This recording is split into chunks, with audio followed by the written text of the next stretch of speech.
Today, the United Kingdom discusses banning anonymous online use by using pornography as pretext, plus a glimpse of Turkey's bullying methods for censorship. Your host is Rick Falkvinger, and this is Liberties Report. This report is presented by Private Internet Access. Good evening and welcome to Liberties Report Week 14, 2015, right after Easter. The United Kingdom is going for elections, and it shows, with one '89 election statement following another. The most recent election promise, or what you would have, it doesn't matter from which of the parties really, is that no underage person should be allowed to access pornography online. Now, while some may agree with this, it's not just stupid, it's outright dangerous. And let's look at why. The condition presented here is simple. If you live in the UK and you're under 18, then you should not be allowed to access certain sites on the net. As the proposed law only affects the United Kingdom, the conditions are effectively to, for certain sites, you must prove your age. However, the internet just doesn't work like that, as we know. I agree is probably the most common lie ever told today online.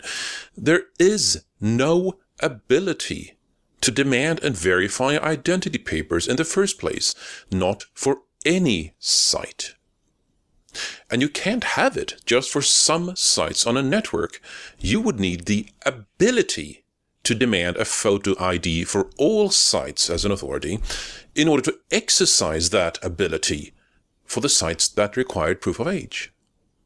In other words, this party, doesn't matter which, is giving an election promise of requiring proof of identification in order to go online at all. That's what the No Porn Visible for Kids promise means in practice.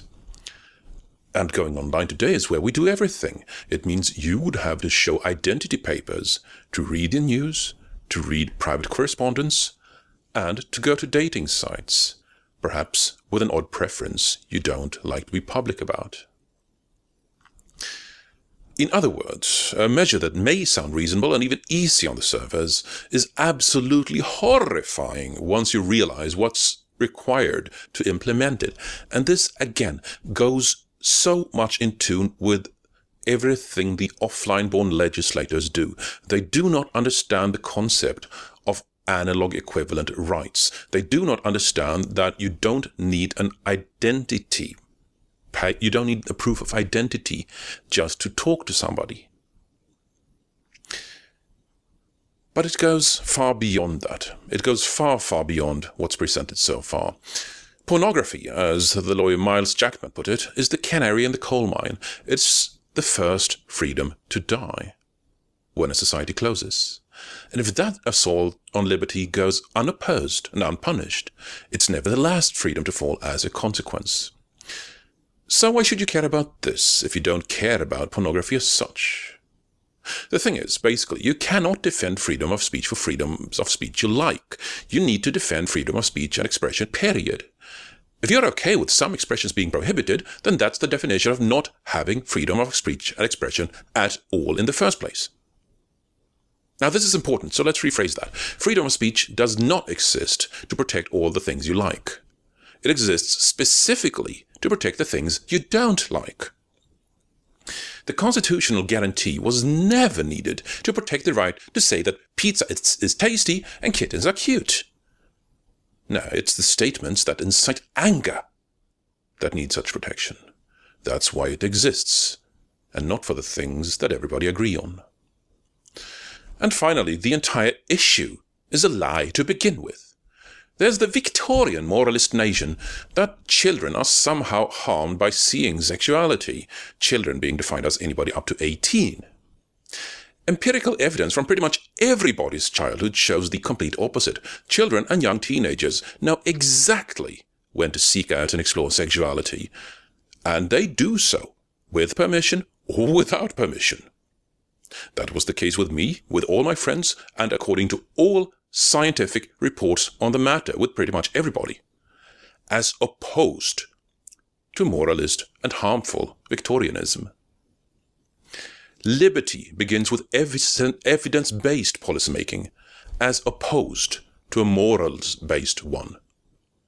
And that's entirely, to be honest, that's entirely disregarding the morals of the UK legislators here in the first place, which have been all over the news lately. Really, trying to legislate against all the teenage hormones in the world simply isn't a very good bet you'll come out on the winning side, is it? No, it is a scapegoat. It's a scapegoat now to introduce overall censorship, and the For the Children rallying cry has always been a scapegoat for mere control of the masses. This time is no exception. Also today, we are seeing a good look of how internet censorship works in Turkey. Basically, it seems the entire country is blackmailing the big centralized providers by censoring them wholesale. Twitter, Google, YouTube, WordPress, etc. If Turkey finds one piece it doesn't like and would like to have removed from the net. It was recently found a court order where a Turkish court decided that one piece had to go offline, one specific blog post.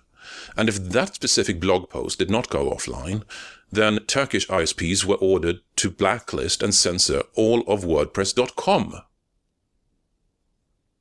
So it took 60 million sites offline to get at that one piece. And that's how they get the big providers to buckle under pressure to remove these one pieces rather to have the entire service back online. That's disturbing. That's really disturbing. And it's easy to see that more countries might see this as a success recipe. Collateral damage to freedoms of speech be damned.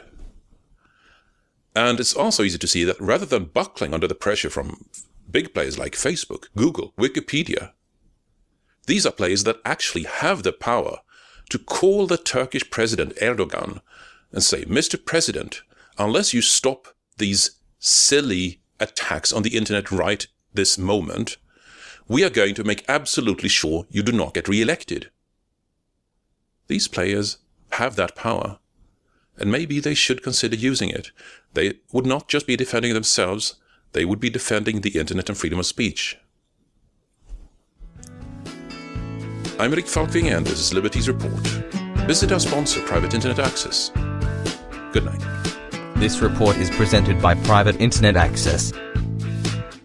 Liberties Report is produced using exclusively free software.